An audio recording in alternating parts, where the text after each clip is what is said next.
Good evening, sports fans. I'm thrilled to have a very special guest on our show tonight. Please welcome Néstor Lorenzo, the head coach of Colombia's national team, who is leading the squad through the 2026 FIFA World Cup qualifiers with fantastic results so far. Coach Lorenzo, welcome to the show. Thank you for having me. It's a pleasure to be here. Let's dive right into tomorrow's big game against Bolivia.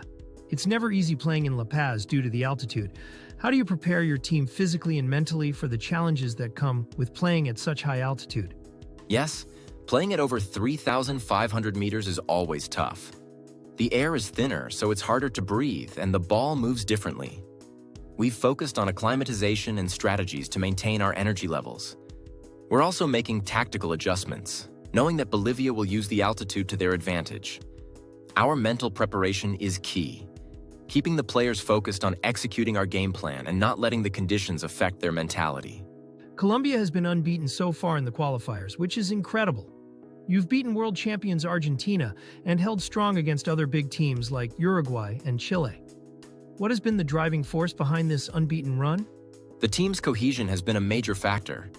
We've focused on building a solid defensive structure, which is why we've only conceded once in away games. But it's also about our adaptability. Each game presents different challenges, and we've worked on staying flexible while maintaining our identity as a team.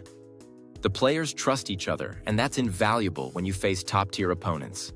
Speaking of top-tier players, let's talk about James Rodriguez. There have been some concerns about his fitness, since he hasn't had much playtime with Rayo Vallecano.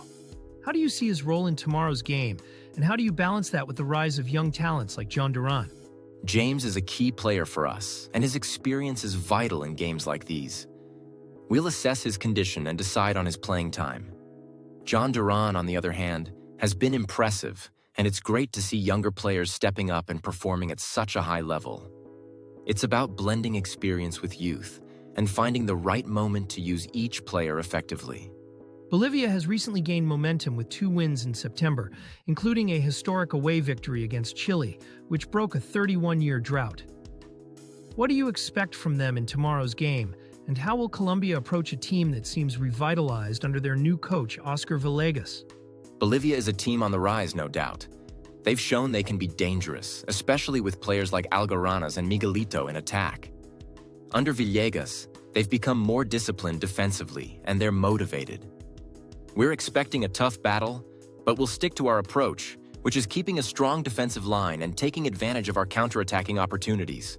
Finally, Colombia is second in the standings, just behind Argentina. What would a win against Bolivia mean for your team in terms of qualification, and how do you manage the pressure as you edge closer to securing a spot in the 2026 World Cup? A win would put us in a very strong position and bring us one step closer to qualification. But we take it one game at a time. The pressure is there, but the players are handling it well. We talk a lot about staying calm and focused on our objectives, and right now, the only thing on our minds is getting those 3 points tomorrow. Thank you so much, Coach Lorenzo, for your time. We wish you and the team the best of luck in La Paz tomorrow.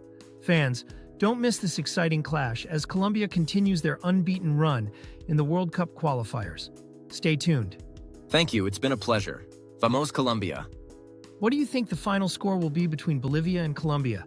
Let us know your predictions. Key soccer vocabulary from the interview.